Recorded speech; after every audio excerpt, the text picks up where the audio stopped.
абдан ыраазымын. Туура изденүү да керек. Бул интенсивный сорттор деп атпайбызбы? Коммерческий сорттар. Жактан туган айтканда, бирок бир проект болгондо, ал проекттин аталы ушундай да: сохранение стародавних сортов плодов ягод культур и диких сородичей.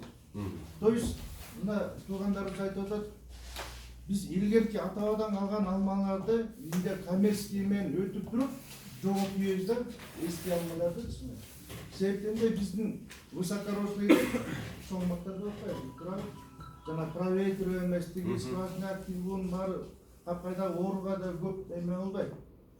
Эте бара албайт да, өсө берет да. Булар да 60-70 жылда өсө берет.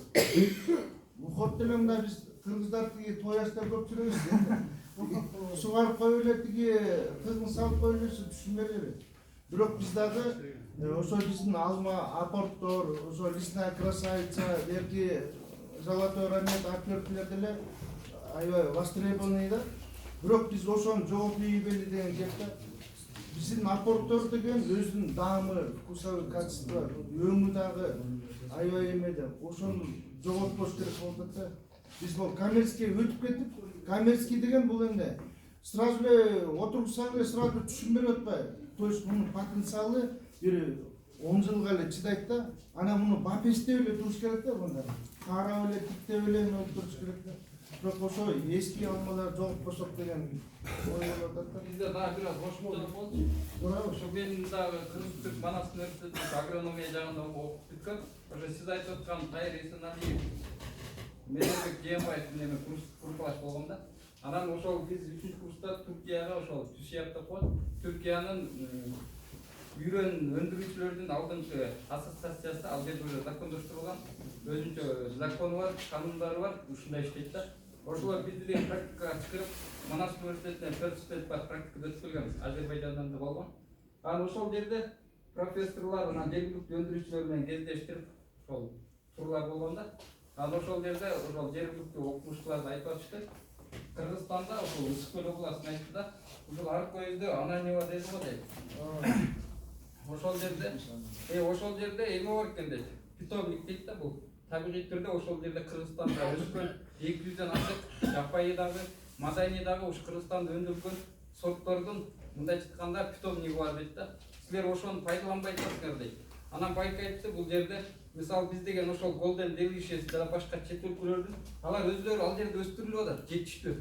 Ал эми Кыргызстандын шартында мисалы сиз айткандай эң жакшы мисалы вкусовой качестволорду көрсөткөн бул апорт, мурдак алмалар бул эң жакшы Кыргызстандын шартында тигилерде жок, вкусту бере турчу, ача турчу бул сорттор. Ошол сортторду биз эмне үчүн колдонбойбуз? Ошол менен эмне үчүн чыкпашыбыз керек Кыргызстан? Алардын сортун алып келип тебүүдө эч нерсе өзгөрбөйт. Балким байкайтты алардын даамы менен Кыргызстандын шартында өстүрүлгөн алманын даамы эки башка. Бирок сорт бир эле болуп атат. Түз бир эле болуп атат. Ал эми талап болсо эки ар түрдүү болушу мүмкүн да. Мисалы Кытайда болсун, Россияда болсун бир эле Golden Delicious албайт, башка сортторду да талап кылат. Анткени пенденин немеси талабы ошондой экен да. Анан Кыргызстан эмне үчүн ошол эски сортторду жандандырып, ошол эле апортту Кыргызстан аймагында өстүрүп, сатка чыгарбайбыз, өзүбүздүн бренд кылып. Анткени бул даамы дагы, азаматы дагы башка бүт жагынан дагы эң мындай башка тигилерге салыштырмалуу өзгөчө нерсе да. Ушу менен чыгышыбыз керек деп ойлойм. Анан мен деле бул Краснодарда болгон, Одессада болгон, Түркияда эмедечи, Украинада ал жерде ошол Россия өкмөтү мисалы жерде ресурс аябай кенен, мамлекеттин күчү кенен жетиштүү да. Толтура жүздөгөн, 2000 деген, 1000 деген гектарларга алмаларды жана тигип атышат. Анан байке деген тияктан ошол Шүргүн Викторович да туура айтты, ошо перспективный сортторду азыр биз башка нерсеге өтүшүбүз керек. Ал бага бир аз басым жасабайт. Басым жасасак дагы анан клон бул Түркиянын жана көчөттөрү 2 жылда түшүм берет, бирок балким өмүр жолу кыскатыр. 12 жыл, балким 18 жыл максимум. Ол кардигер 18-22 жылга чейин. А высокорослылары болсо 40-60 жылга чейин түшүм берет. Бул жерден биз көчөт сатып алууда ошо Түркиянын көчөт өндүрүүчүлөрүнө болгон көз карандысыбыз артып да, балким бул жерде. Анан бул жерде ошол жергиликтүү питомниктерди колдошубуз керек деп ойлойм. Анткени деген өндүрүүчү ошол питомник утат, питомник жооп берет, бирок ошол питомникти Кыргызстандын ошол чет могу кошуна өлкөлөрдүн дүйнөлүк стандартка тууралап өндүрүшүн талап кылышы керек. Өкмөт дагы ошого колдоо көрсөтсүн. Туура айтып атасың. Азыр биз ушунун үстүндө иштеп жатабыз. 200 гектар жерге питомник, анан 20 гектар теплица болот. Административный зданиясы бар жоо болуп $5 миллион кетет экен. Анан ошол башка мамлекеттерге неме көз каранды болбой көчөттүн. Биз ошол көчөттөрдү өзүбүздө чыгарган аракет кылып атабыз. Мынабы силер айткан высокорослый тарактарды дагы биз жок кылбашыбыз керек. Аздан отургузуп турайлы аданда. Анан бирок биздин максатыбыз акча табыш бактан. Белки красотаны өзүбүздүн багы кичинекей участоктарыбызда кармап турушубуз керек. Жегени, өзүбүзгө жегени. Анан багы ушундай экенде, Россияга барсаң, биздин КАМАЗдар эң акырында турат экен да. Анан бизден барган алмалардын баардыгын баягындай Рашида, Киргизский апорт, анан кийин мындай 5 жылдыз, Превосход, Гүлчечек, Гүлмира деген алмаларды тааныбайт экен да олорчу. Олор Red Chief, Golden Delicious и Granny Smith деген эле алманы тааныйт экен. Фирмалар ошону эле алат экен да. Анан баа биздин Гүлмирабыз ошол КАМАЗдын артында туруп анан зоопаркка кетет экен. Маймылдар жейт экен. Ачык эле айтыш керек да буну. Сорту тааныбайт биздикин. Бирок бир 20 жыл бунун аркасынан иштеп, ошол американецтер бул сортторду чыгарыш үчүн 60 жыл өзүнүн өмүрүн коротуп туруп, ошол деңгээлге жетти. Бирок биз дагы азыр аракет кылсак, как раз 2080-жылы ушундай биз дагы парпырап өзүбүздүн алмаларды сатып алабыз. Биз просто полкалитти тиккендерчи азыр бар, бирок түшүм 2 жылда түшүм алып албай, ошого иштете албай атат дегенде уктаганды да билбейт. Мына да ар бир кылып аткан жумушту мына агроном менен согласовать этиш керек да. Ал кишилер агрономго акча төлөгүсү келбейт. Көчөттү 500 сомдон болсо да алып келет, отургузат ошойту 3 гектар. Анан агроном сураса 15 000 сом бербейт. Тырышат. Алда ошо сиз айткан наркан жактан келет кээ-бирлерин көрдүк. Алба астын баардыгы сас басып жатат. Анан кийин тамырына эчтеке жөн эле жерди чукултуруп отуруп койсо, ал өсүп кете бербейт да, өсүп кете бербейт. Эми эле сас болуп жатат. Ага деген ошо нормальный кое турган болсо, анан кийин өсөт да. Бизде мындай болуп атпайбы? Сиз Михалыч айткандай, бизде перепад температура өтө жогору да.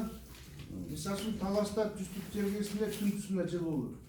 Бизде мына туугандар айтып атат, ошонусунда биздики көп. Мындай да, ага мен жооп берип коеюн, мындай да. Мына плюс, мына карасаңыздар сертификатында жазылып турат да, -40 +40 деп. Анан кийин высота. Деңиз деңгээлинен, мисалы үчүн 1,5 миңден жогору отурса болот деген өзүнүн сертификатында жазылып турат. Именно морозостойкий. Характеристикасы менен алыш керек да. Сертификат окуганды биле турган бактарды, эски бактарды каалашыңар чаркотулуп, каалашыңар сата берсеңиздер болот. Бул болгону жатпайбы жерлерчи азыр, чөл бас, таштак болуп жанагы. Ошол жерлерди өздөштүрүүгө берилип атат азырчы. Ошол нерсеге биз мындай эртерээк пайдаланып, эртерээк социалистический өзүнүн проблемаларын чечип калсак деген маселеде бул жердечи. Эски бактарды ал ата бабабыздан калган эмелерди тийбей, наоборот ошону өстүрүп, жаңы жерлерге өзүбүздүн жаңы ички аракет пайдалансак өтө сонун сиздин айтканыңыз. Ал потому что биз өзүбүздүн алма менен өзүбүздү камсытай албайбыз. Не только алма, баардык эмелерди камсытай албайбыз. Ошондой эске алыңыздар. Эми ондай да. Могу жакка жана кокон гиляс тиксе аябай жакшы болот. Бул бир. Анан экинчиде алманы болсо мындай кыласыздар. Жанагындай жаман жер болсо саспас. Тазасыз. Анан могу жакта чёрный зем деген толтура го могу жактачы.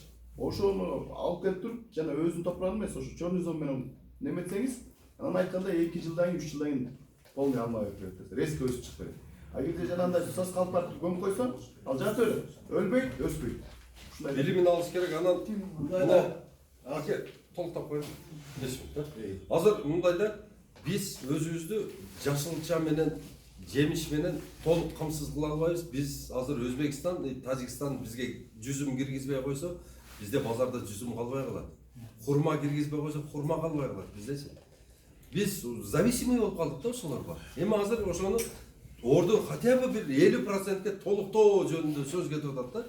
Биз өзүбүздү камсыз кыла албай атабыз. Ушул жаныбыздагы Кытайдан 60 миллион долларлык мөмө жемиш алып жеткенбиз. Билесиңиз?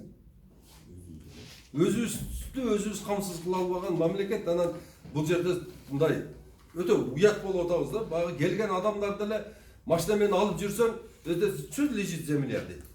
Это лежит деп коесуң, айта албайсың да эмнеге лежит деген. Лежит деп коесуң. Бирок ушундай болуп атат. Отургузбай атабыз да, эч нерсе бар жок. Мына биз экөөбүз Лейлекке барып келдик. Азаматты апарып келдим. Азамат оозу ачылып эле калды. Бунча жерди эмне ким иштетпейт деп. Иштетпей турат мына. Лейлек, Баткен, бардык жерде эле жерлер жатат. Айланайын көзүң талдайт да, карап наркы башына жеткиче. Болбосо суудун башы бизбиз да. Ооба. Суулар агып эле Өзбекстан, Кыргызстан кетип атат. Саламатсыңарбы, урматтуу коноктор. Эми мына Жезер Абдулла Ташкевич, биолаборатория, Виктор Михайлович, ушурекине биз баягы бакчылар, дыйкандарды баарыңарды ушундай бир дискуссия кылып, бир байланыштырып, жолуктурсак деген максатта да. Анан эми бул жерде азыр айтып атабыз, баарыбыз элечи. Тигини дегиш керек, муну дегиш керек, тигини тигип салыш керек, анан азыр тигини жоготуш керек. Бул ар бир региондун, райондун, районировый сорттор болот.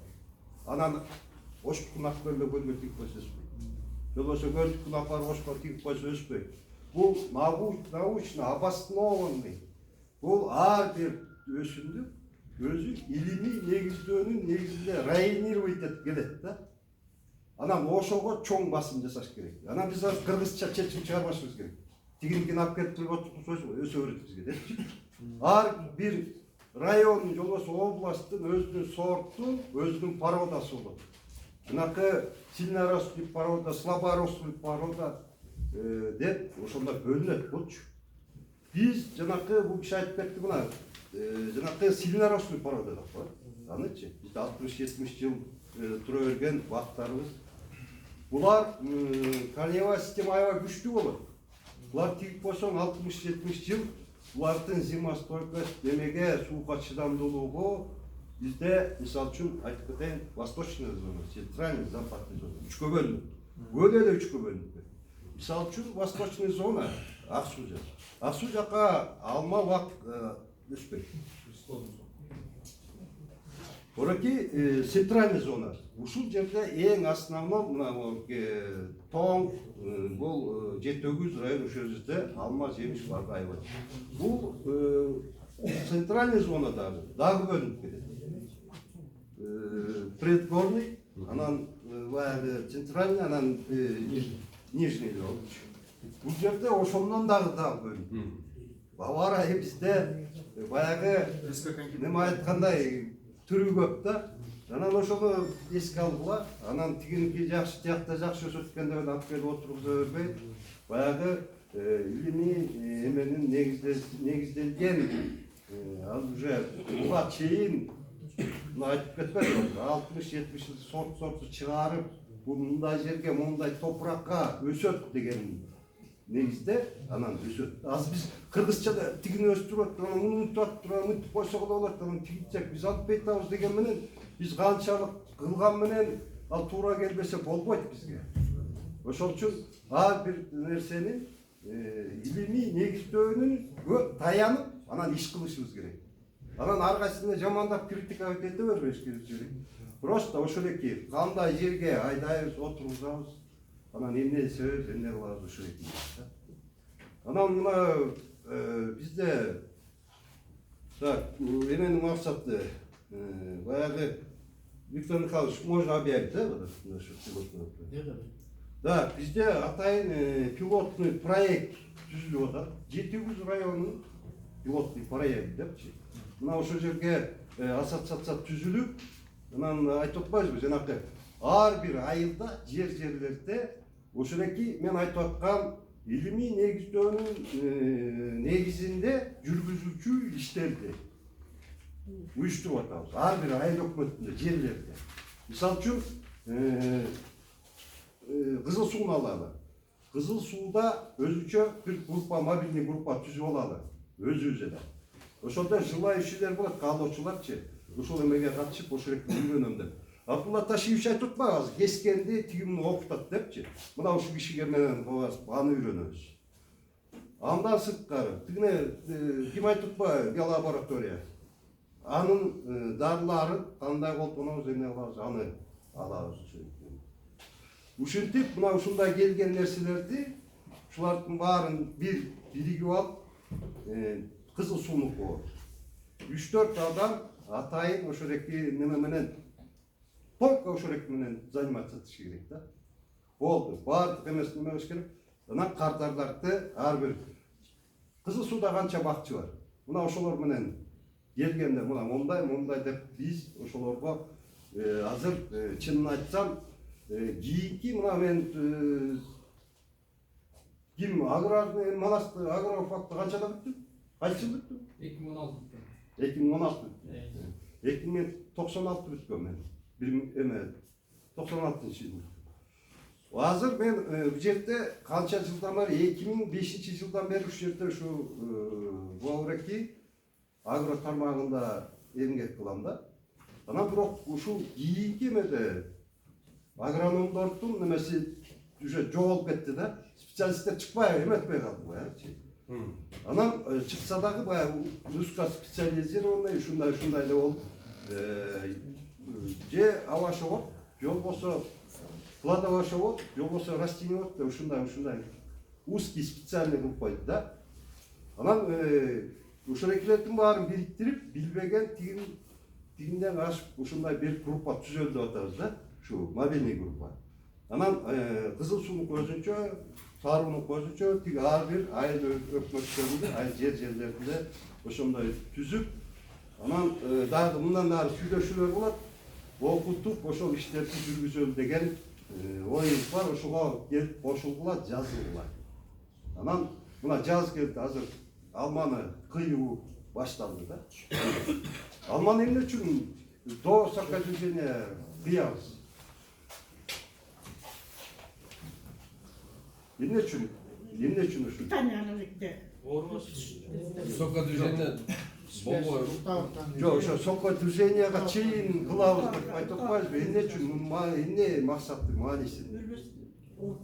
Безопасность мындайда. Жок, ооруган өспөй калыш үчүн эмес. Бул алманы өсүп чыгып туруп, болгон питание энергиясынын баары сокодвижение баштагандан үстүнө чыгып кетет. Көтөрүлүп алат. Ауксин деген зат болот да ошол. Ауксин, ошол экилердин баары үстүнө көтөрүлүп алат. Биз кыйганда анан ошол эки керектүү элементтерди кечигип калсак, ошолорду алып сала атпайбыз. Анан алмага, анан жанакы түшүм бергендерчи, бир жылы байлабай калып атат, бир жылы байлап атат, ошол экинин бузулуп калып атат. А сокодвижение башталганга чейин азыркы эмеде кыйсаңыздар, ал сокодвижение баягы глюкоза, сахарга айланып неме болот да. Ошого чейин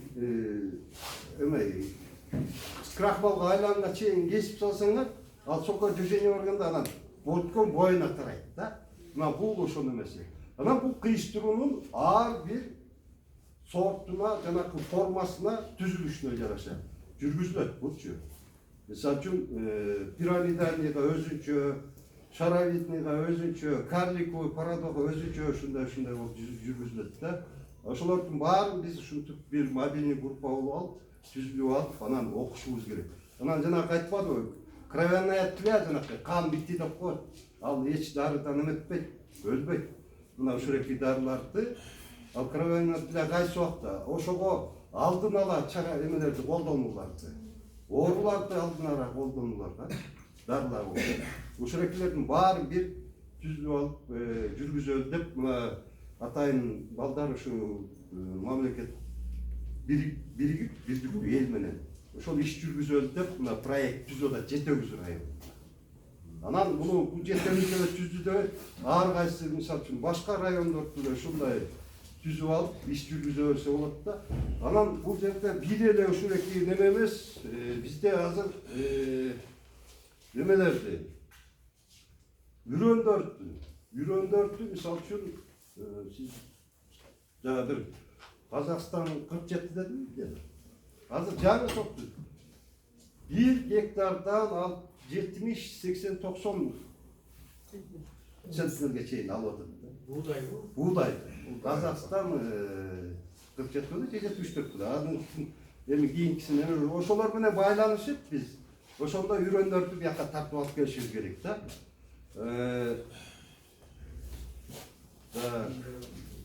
Анан мындай жер семирткичтерди. Мына органикалык жер семирткич деп атат. Органикалык жер. Анан органа минералдык жер семирткичтер. Бул органа минералдык жер семирткичтер биздин кадимкилер мореки анда баягы ким эменин нитраттын эмеси көп эле болбойт. Өзүнүн алмага же болбосо кайсы өсүмдүккө болсо өзүнүн нормасын берсеңер, андан эч коркунуч болбойт. Мына ошолорду кандай колдонобуз, кайсы убакта беребиз, анын бирөө келип туруп жанагы фосфорный удобрениячы түптөрдө берип турат. Ал эригенче ал эффект бербейт. Мисалы үчүн жанагы курттарга кайсы убакта чыжат? Вот мындай Щитовкага өзүнүн бир маалында колдонбосо дарыны определенный бир маалында жанагы личинка болуп, ал димагога айланганга чейин чачпаса, ал щитовка өлбөйт. Анын пекер эле убара эле акчаңды эмеге ыргытып ийесиң да, жөндөчү, андан көрө ыргытып эле ийгениң да. Анан мына клещ деген, ал клещти белки дарылар ала албайт. Белки жөнөкөй дары ала албайт. Клещти өзүнүн эмеси бар, инсектоокаратчы деген башка дары чачылат. Анан биз курттап атат деп эле эмени чачып берип, бүт азыр Кыргызстан эң эмеси бул хим базар болуп калды. Азыр ветеринарың деле, бухгалтерың деле, тиги эртеме жүргөн эле алып келип дарылар сата берет. Бирок ал эмнеге качан кандай колдош керек билбейт да. Мына ушул жагындагы силер аябай эме кылышыңар керек да. Кандай ошо эме болсо да ушундай жанагы группа түзөлүп, ар бир айылда жерлерде мобилдик группаларды ошолордон келип консультация алып, же болбосо ошолорду кандай иш кылып бересиңер, ошол менен сүйлөшүп барып колдонуп дарылаттылар да. Же болбосо кестиргиле, кыйыштырган эмени. Анан кыйыштыргыла.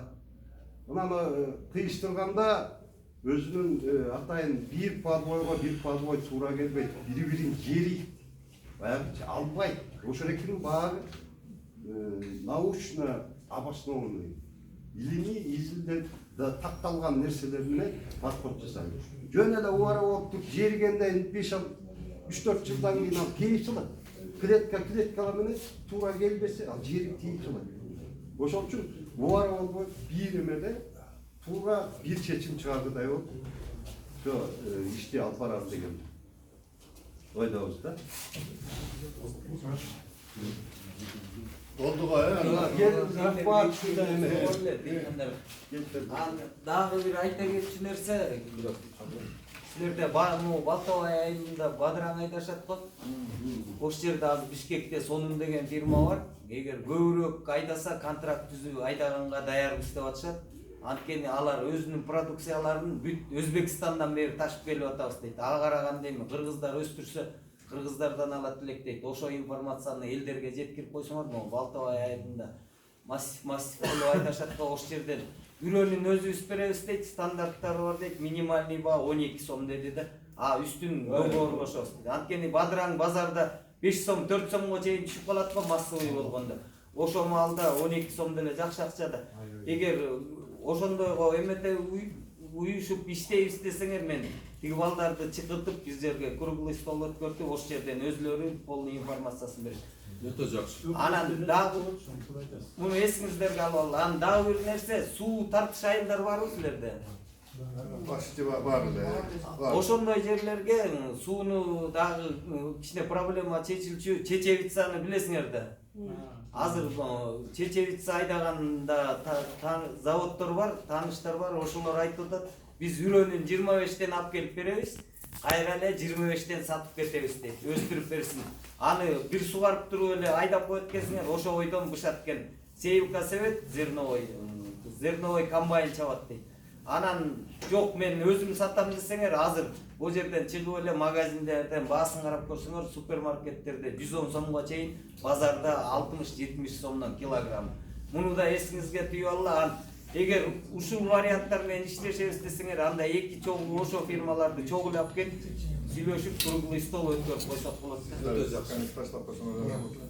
Дагы кимде суроо бар? Чечилтем дегенди кайдан алабыз? Тигилер алып келип беребиз деп атат өзүнөн.